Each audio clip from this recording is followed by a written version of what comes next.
መታሰር መቀጣትም ካለባቸው የማደርገውን እኔ ነኝ የማውቀው። ሄርሜላ ትላለች እናቷ።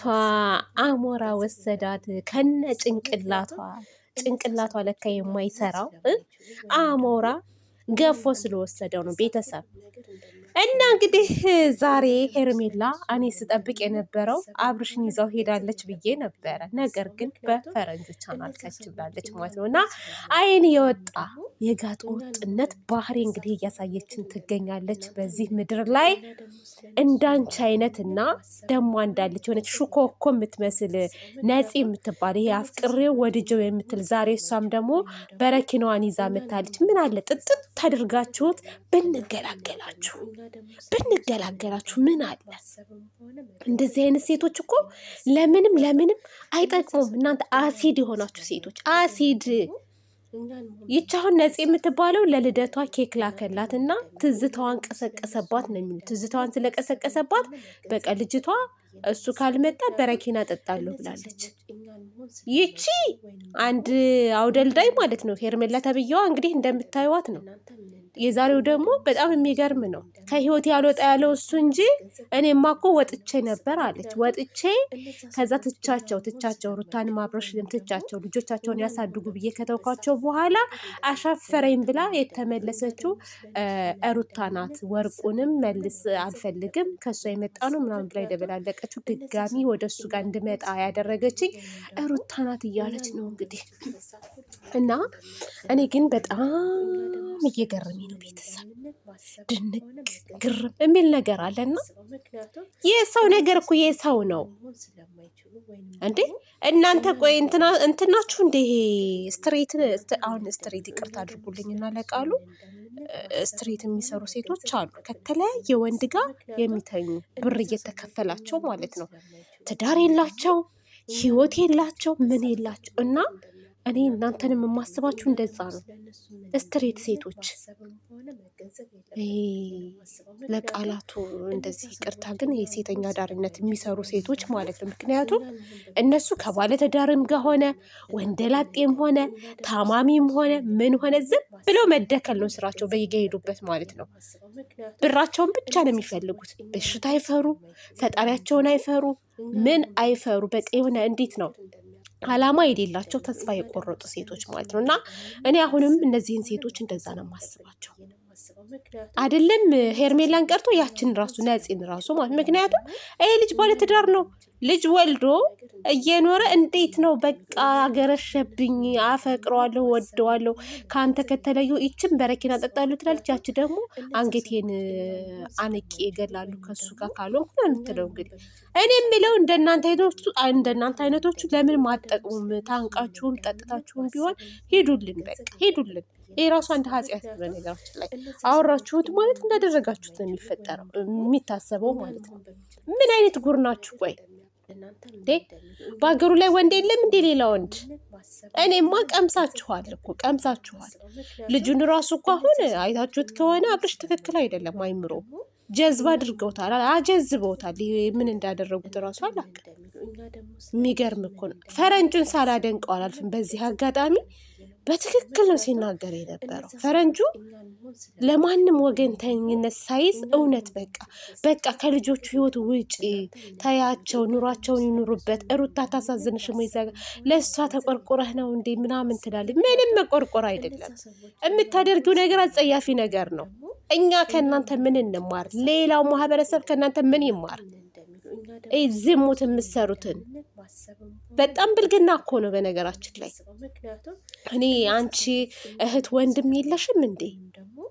ተይ አይሉሽም? አቁሚ አይሉሽም? ቤተሰብ የለሽም? ጓደኛ የለሽም? በአቅራቢያሽ የሚወድሽ ሰው የለም? የሚገርም ታምር እኮ ነው ቤተሰብ። የምናየው ነገር የሚያስጠላ። ያ አንድ ፊቱን ለይቶለታል አብርሽ ተብዬው፣ በቃ ለይቶለታል። ና ሲሉት ተከትሎ መሄድ፣ ሲጎትቱት መጎተት። እኔ ሩታ ምን አይነት ጉር ላይ እንደጣለሽ ራሱ እግዚአብሔር ይወቀው።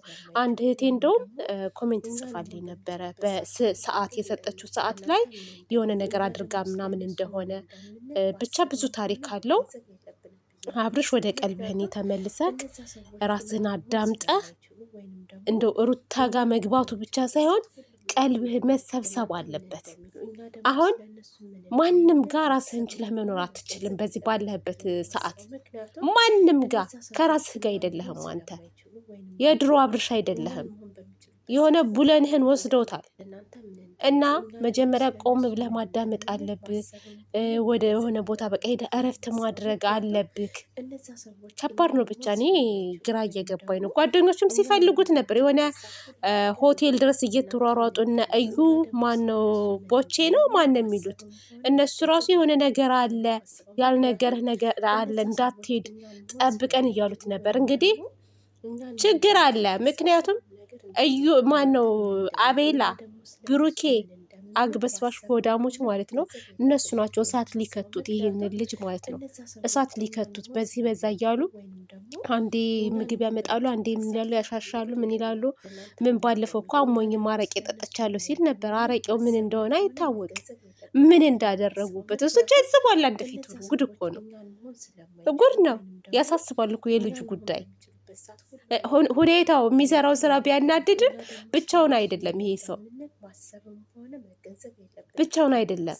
እኔ ጋሽዬ በፍጥነት ግን ማለት ነው ጋሼ በፍጥነት ቢሄድና ማለት ነው ይሄንን ሰው የሆነ መፍትሄ ቢፈጥርለት መልካም ነው ብዬ ነው የማስበው። እናንተ ሌላውን ትታችሁት እንዴ የሆነ ነገር አድርጋ ይሄ በሽታም እኮ የሚባል ነገር አለ። ይሄ በሽታ እኮ ለአብርሽ ብቻ ሳይሆን ለሩታም ነው የሚተርፈው።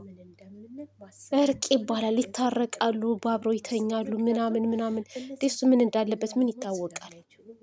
እነዚህ ሴቶች አሁን ከጎን የሚያጀበጅቡ ሴቶች ምን ይዘው እንደመጡ እንዴ ከባድ ነው። ሰው አትመኑ፣ ሰው አይታመንም። ቤተሰብ ማንም እንግዲህ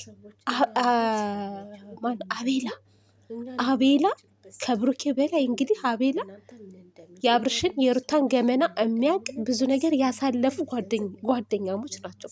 ዛሬ ላይ ሽምጥጥ አድርጎ አቤላ ራሱ ማለት ነው ከሄርሜላ ጋር እንዲሆን ነው የሚፈልገው አብርሽን። አንተ ወደ ራስ እንድትመለስ ነው የምፈልገው።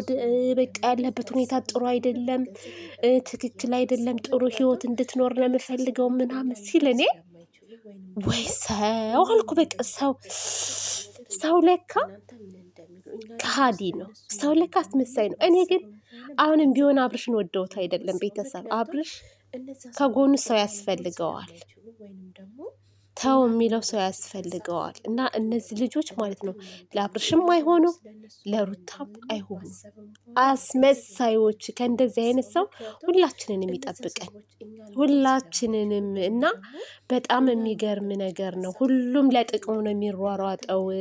እኔ ይች ልጅ መጀመሪያ ስትመጣ እንግዲህ ሀብት አላት ተብሏል፣ ባለ ሀብት ናት ተብሏል።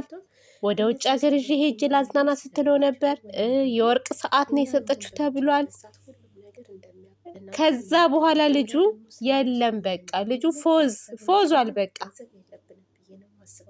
አብርሽ የለም እኮ አሁን አብርሽ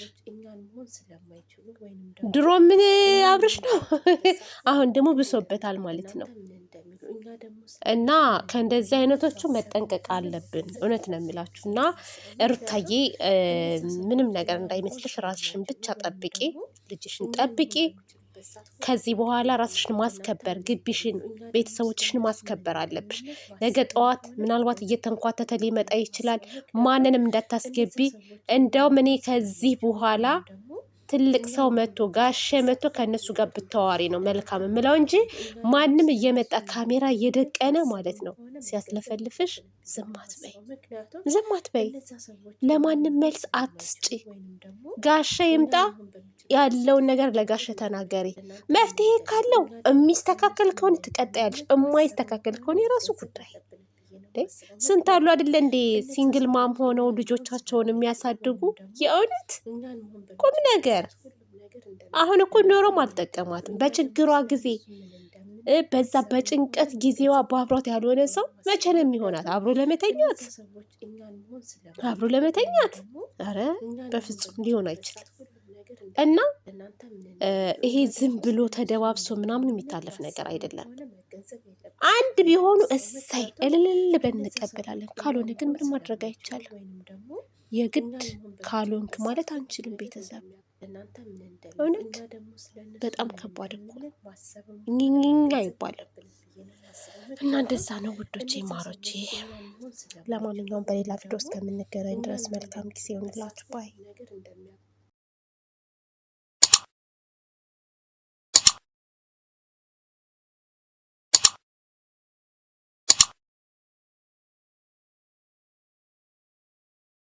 ተሰርተሽ የደራ ልጅ ተኩለሽ የመሬ ልጅ ባምባርሽ ተውበሻል አምሮብሻል ተውበሻል